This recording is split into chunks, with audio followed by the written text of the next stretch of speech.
Olá, gente, tudo bem? Vamos dar início então a mais uma aula de Química Orgânica 2. Hoje nós vamos falar sobre as aminas, onde nós vamos daremos uma breve introdução. Falarei sobre sobre a nomenclatura, vai ser breve, né? Então vamos para o sumário da aula.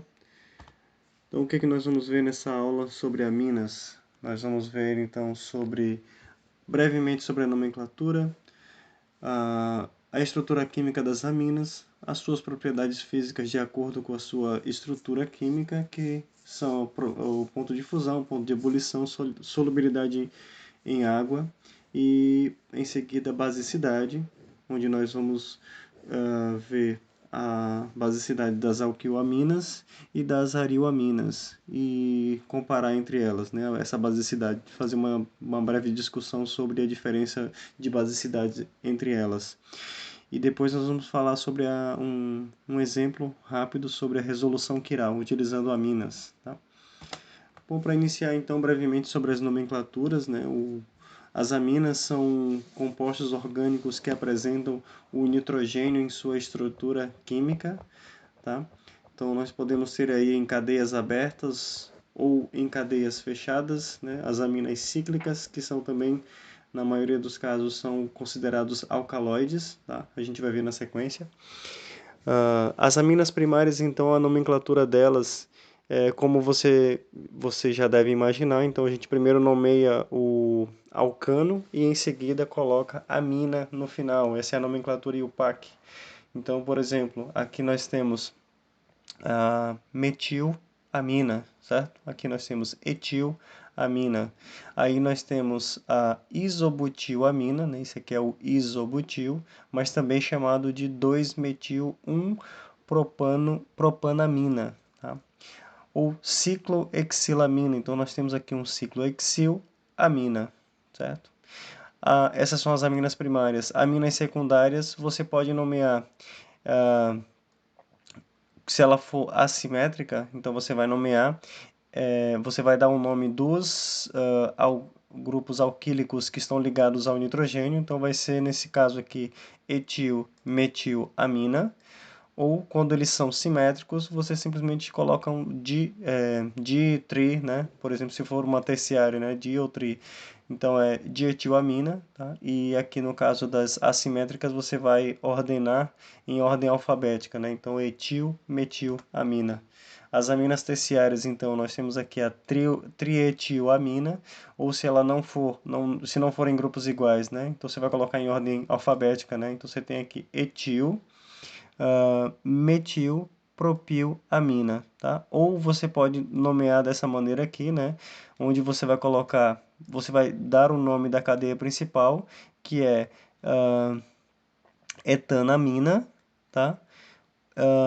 E aí você coloca o nome das ramificações e, em vez de que você colocar a numeração, quando essas ramificações estão no nitrogênio, né, utilizando essa nomenclatura aqui, você vai colocar N. Como são duas ramificações na etanamina, então você vai chamar de N,N-dietil-etanamina, certo? Aqui outros exemplos, tá? Que tem outros grupos funcionais, né? Então nós temos aqui o oxigênio vai ter prioridade porque tem maior massa molecular, massa atômica no caso.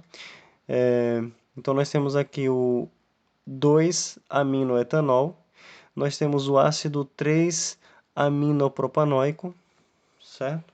Então aqui brevemente a nomenclatura. As arioaminas, então nós temos aqui a benzenamina, que o nome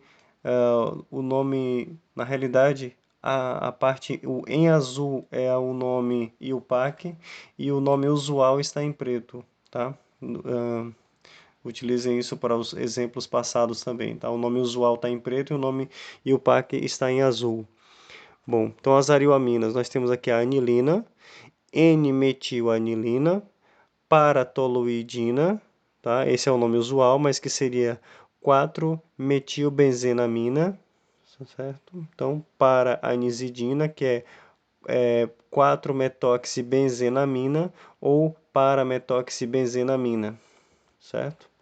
Aqui algumas aminas heterocíclicas, né? Então, as aminas cíclicas onde o heteroátomo é o nitrogênio, tá? Então nós temos ali alguns exemplos e os alcaloides que apresentam estes anéis aqui, eles recebem os nomes do sistema de anel que apresentam, né? Então nós temos os alcaloides pirrólicos, pirazólicos, imidazólicos, enfim. Então temos os alcaloides indólicos, né? Que é a maior parte dos alcaloides encontrados na natureza. Alcaloides piridínicos, é os que apresentam a piridina, a piridazina, pirimidina, quinolina, piperidina, a pirrolidina, tiazol e a purina, tá?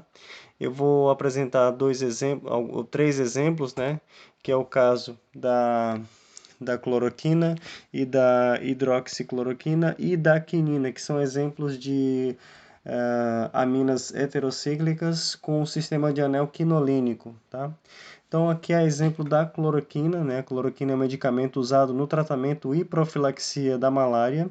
A cloroquina é ocasionalmente utilizada no tratamento de amebíase extraintestinal, artrite reumatoide, lúpus eritematoso. Ele é um medicamento de administração oral. E uma curiosidade, né, que vocês devem estar bem a par a respeito disso, é que logo no começo da atual pandemia do novo coronavírus, a cloroquina e a variante hidroxicloroquina, que está logo aqui abaixo, né, a substituição hidroxila aqui nesse grupo etila ligado ao nitrogênio, né? Então a hidroxicloroquina e a cloroquina estavam sendo utilizadas de forma experimental no tratamento de infecções, né, pelo novo coronavírus. Mas estudos posteriores comprovaram que essas drogas não são eficazes contra essas infecções, né? E esse estudo foi impulsionado graças a um estudo que foi muito frágil, que foi aceito em uma revista científica de um pesquisador francês chamado Didier Raoult, e ele atualmente está sendo processado por fraude, né, nesses estudos que ele acabou fazendo. E aqui a quinina é um alcaloide de gosto amargo e tem funções antitérmicas, antimaláricas e analgésicas. O sulfato de quinina é o quinino. Ela é extraída da quina, e a quinina, que é um pó branco, é inodoro e de sabor amargo, é a substância utilizada no tratamento de malária e arritmias cardíacas. Além de ser um fármaco, também ela é utilizada como flavorizante na água tônica. Então, você já deve conhecer um pouco sobre a quinina que está presente na água tônica, certo? Então, finalizando os exemplos aí e a nomenclatura, vamos entrar então na estrutura das aminas. Bom, como vocês sabem, então, a estrutura geométrica de um grupamento amino, né? O nitrogênio ele apresenta, quando ele está totalmente saturado, então ele apresenta uma hibridização sp3, onde você tem um par de elétrons em um orbital híbrido sp3, de maneira que a geometria molecular em torno do nitrogênio vai ser trigonal planar, certo? E aí você tem esse par de elétrons aqui causando essa densidade de carga negativa aqui devido ao o par de elétrons não ligado, certo? Mais para frente eu vou explicar sobre as propriedades básicas relacionadas a esse par de elétrons aqui. E o que acontece? Pelo fato esse par de elétrons aqui, quando ele não está ligado, né, quando ele está como um par isolado, existe a possibilidade, né, com uma barreira energética de 25 kJ por mol, aproximadamente, né, para a interconversão de enantiômeros da amina, né? Então você tem aqui um enantiômero, né, R, e ele pode se transformar num S, né? Então estou aqui atribuindo, né, arbitrando aqui uma configuração de centro quiral, aqui considerando os R's diferentes, né? Então isso aqui há um equilíbrio onde a barreira energética para ocorrer esse equilíbrio aqui é de 25 kJ por mol, certo? De maneira que quando nós tivermos os sais de amônio quaternários, essa interconversão não acontece. Essa interconversão só é possível acontecer devido ao fato de eu ter esse par de elétrons aqui, que ele pode ocorrer a inversão desse centro aqui, né? Agora, as propriedades físicas das aminas, né? Se vocês observarem aqui eu tenho o nome de algumas aminas, né? Então, aminas primárias, secundárias, terciárias, aqui tem a sua estrutura química, os pontos de fusão, os pontos de ebulição, a solubilidade em água e os valores de pKa, tá? Nesse gráfico, nessa tabela, eu quero mostrar mais sobre ponto de fusão e ponto de ebulição, né? E um pouco sobre solubilidade, né? A solubilidade primeiro. Então, se vocês observarem aqui, conforme eu vou aumentando a cadeia carbônica, eu vou diminuindo a solubilidade até quando eu tiver uma cadeia mais apolar, eu tenho uma molécula insolúvel em água, né? Isso devido ao fato de que quando eu tiver uma cadeia pequena, né, uma cadeia hidrocarbonada pequena em relação ao meu grupo, ao meu grupo amino ele é capaz de fazer ligações de hidrogênio. Então ele interage através de ligação de hidrogênio com a água, né? Então ele pode, devido a essa interação, ser solúvel. Porém, quando eu vou aumentando a cadeia, eu vou aumentando a cadeia apolar e eu vou diminuindo essa interação com a água, né? A proporção da interação fica cada vez menor quanto maior for a cadeia carbônica. Sobre o ponto de fusão, tem dois fatores a se levar em consideração. Pensando numa substância pura, né? E não numa mistura e não analisando a sua solubilidade em água. Então, na substância pura, aqui eu também tenho interação de polo e eu tenho interação de ligação de hidrogênio, tá? E por isso eu tenho aqui o ponto de fusão, né? Neste caso é uma molécula bastante pequena, né? Então ela tem um ponto de ebulição bem baixo, né? Um ponto de fusão, desculpa, um ponto de fusão. Aí se eu observar aqui, ó, eu tenho aqui a etilamina e a isopropila. Isopropilamina. Isopropilamina é uma molécula, né, maior do que a etilamina, porém ela tem um ponto de fusão bem menor do que a etilamina. Isso porque a isopropilamina acaba que como é uma molécula, deixa eu mostrar aqui para vocês se eu tenho ela aqui. Não, eu tenho isobutilamina, né? Mas se vocês observarem aqui, o isopropilamina seria com nitrogênio aqui, certo? Seria uma molécula difícil de se encaixar. Então aqui está a etilamina, seria então para comparar o ponto de ebulição, o ponto de fusão, né, de um sólido formado por essa molécula e um sólido formado por essa molécula. Esta daqui se organiza melhor, então as moléculas se empilham melhor para formar o sólido do que uma molécula ramificada, certo? Por isso que ela tem um ponto de fusão menor do que a etilamina, tá? Então aqui vocês observam um desvio desse padrão aqui de aumento no ponto de fusão, tá? No ponto de ebulição aqui, o que vocês vão observar? Há uma diferença então entre comparar o ponto de fusão e o ponto de ebulição. O ponto de ebulição o que mais vai ser levado em conta aqui é o tamanho, né, a massa molecular, né? Então, você tem uma molécula que tem uma massa molecular maior, portanto, ela vai ter um ponto de ebulição mais alto, né?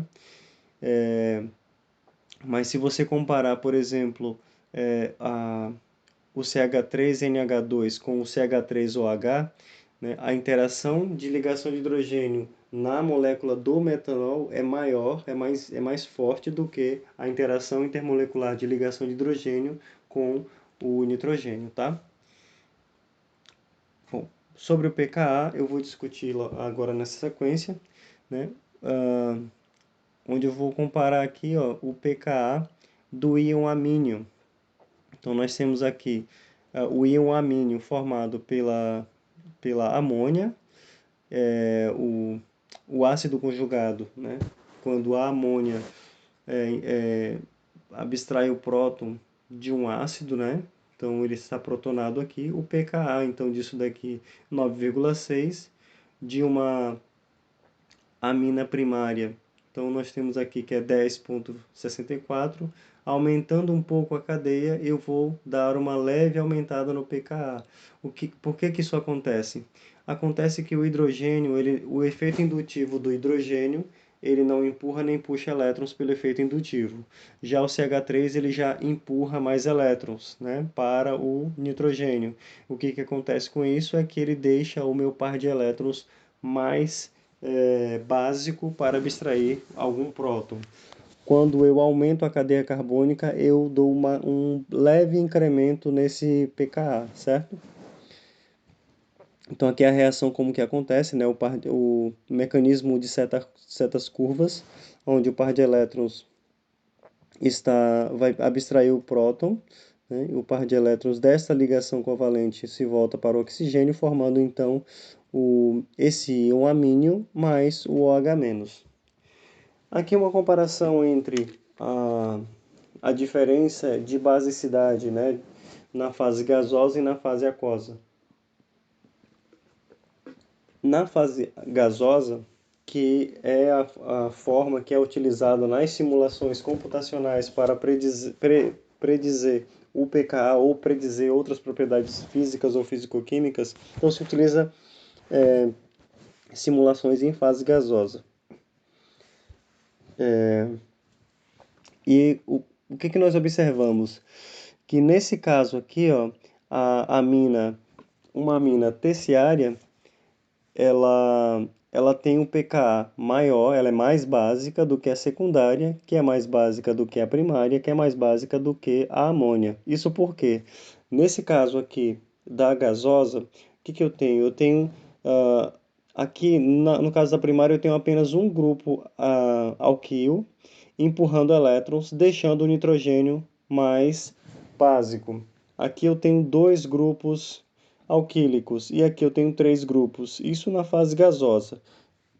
Já na fase aquosa, a gente observa que a terciária ela está agora em terceiro lugar. Ela não é mais não é a mais básica. Por que isso acontece? É um fenômeno, isso é um fato observado, e a explicação encontrada para esse fenômeno, essa, vamos dizer, entre aspas, anomalia em relação à sequência aqui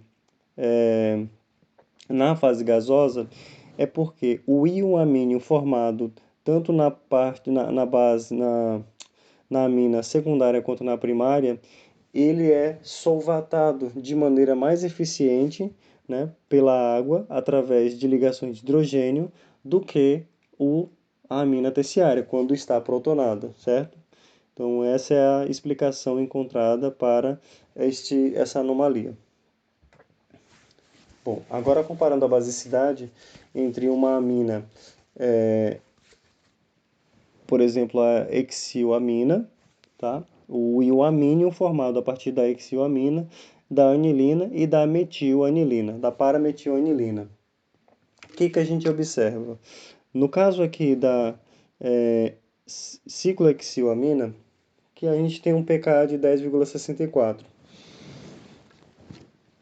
A anilina apresenta um pKa de 4,58, ou seja, ela é menos básica do que uma alquilamina. Qual que é a explicação disso? Se vocês quiserem, vocês podem pausar o vídeo e tentar tentar explicar por que a gente observa esse comportamento. Isso é um fato, né? Isso é um fato experimental observado, enfim. Então, o que acontece? Qual que é a justificativa? A justificativa é simplesmente pelo fato de que o par de elétrons num anel aromático, ele não está disponível da mesma forma que numa alquilamina, né? Então, na alquilamina, o par de elétrons está aqui disponível para abstrair o próton de algum ácido. No caso da amina aromática, o par de elétrons vai estar em ressonância com o anel. Então, por isso que ele tem uma basicidade menor. E por quê? Qual a justificativa para que a parametilanilina seja mais básica do que a anilina? A explicação é porque o grupamento alquila, ele empurra elétrons, né? Então ele está incrementando os elétrons no nitrogênio em relação a mais, ele está incrementando mais elétrons do que numa amina não substituída, por exemplo. E aí eu deixo para vocês pensarem aonde que eu ia colocar aqui a para-nitroanilina. Ela é mais básica do que a anilina ou menos básica do que a anilina? Para vocês pensarem, tá? Bom, por que que então o que que justifica o fato dessa também, né, da basicidade das aminas aromáticas em relação às alquílicas, né? Então, o que acontece é que você tem uma diferença de energia que é justamente a energia da estabilização da ressonância, né? O que acontece é que, como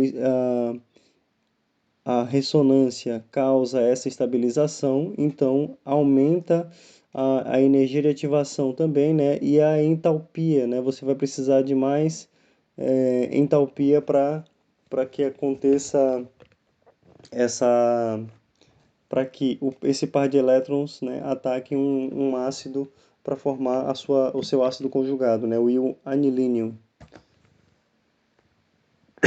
Desculpe. Agora uma comparação entre a basicidade das aminas heterocíclicas com as aminas alquílicas, né?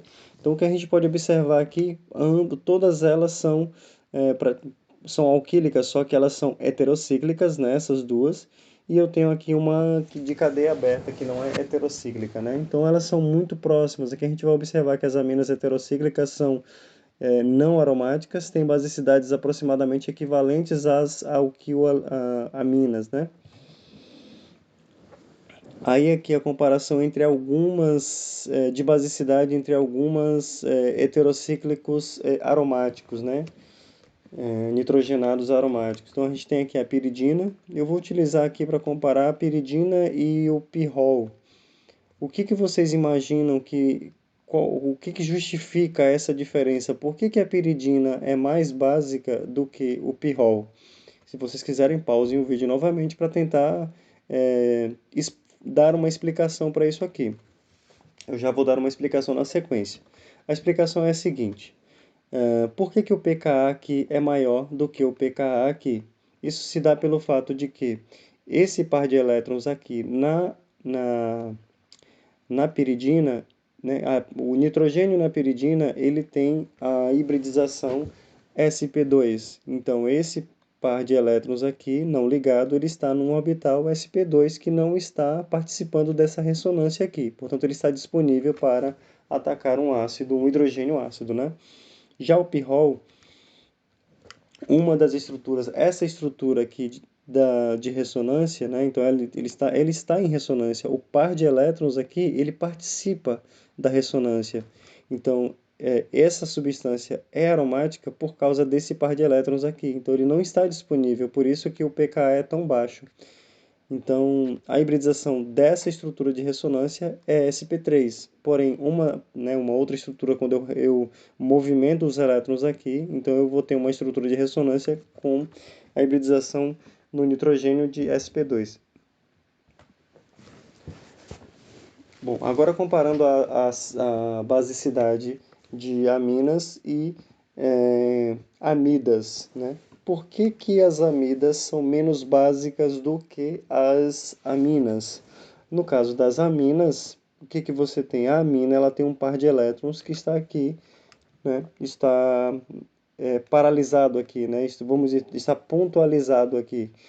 E o que que acontece nas amidas, né? Por exemplo, a acetamida. Se você observar aqui nesse diagrama de potencial eletrostáticos, o que que você vai ter? Comparando os dois diagramas, né? Nesse diagrama aqui da etilamina, você pode observar que a densidade de carga negativa vai estar em cima do nitrogênio, portanto, devido ao par de elétrons não ligado do nitrogênio aqui, né? E ele fica pontual aqui. Já no caso da amida, o que acontece? A densidade de carga negativa, que está em vermelho, ele vai estar mais concentrado em cima do oxigênio, que é o elemento mais eletronegativo dessa estrutura química, né? E outro fator importante aqui na amida, como a gente já viu lá no capítulo sobre derivados de ácidos carboxílicos, é que a amida ela tem essas estruturas de ressonância, de maneira que o par de elétrons do, do meu nitrogênio ele não vai estar disponível para atacar um hidrogênio ácido, né? Então você tem maior estabilização dessa molécula pela ressonância, e aqui, no caso de uma amida protonada, você tem uma menor estabilização, porque você tem menos estruturas de ressonância, né? E a etilamina você não tem ressonância, portanto o par de elétrons vai estar totalmente disponível para um ataque a um hidrogênio ácido. Então, ainda comparando aqui, né?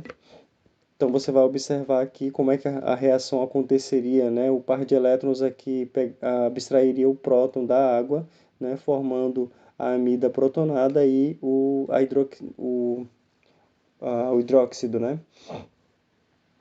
Já a amina também ela poderia pegar esse próton aqui da água formando o hidróxido, né? E o que nós temos em ambos os casos? Nesse caso aqui, a densidade de carga está sendo puxada para o oxigênio devido à sua eletronegatividade, né?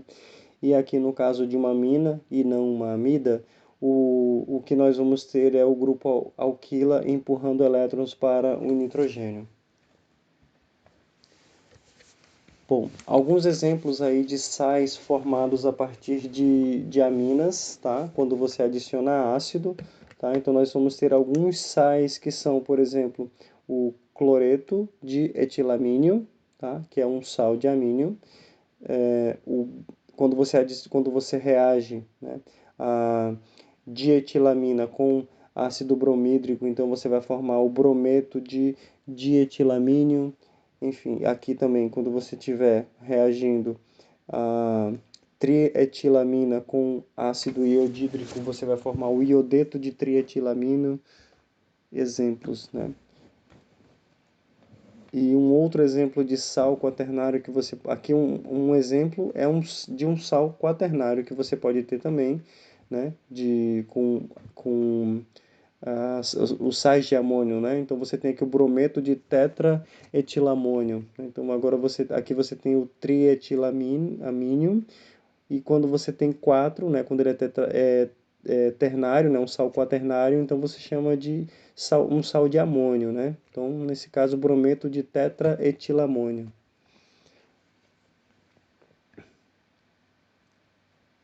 Bom, isso aqui eu vou passar, agora eu vou passar para as aminas que são utilizadas como agente de resolução, tá? Então, as aminas enantiomericamente puras, que podem ser adquiridas comercialmente, né?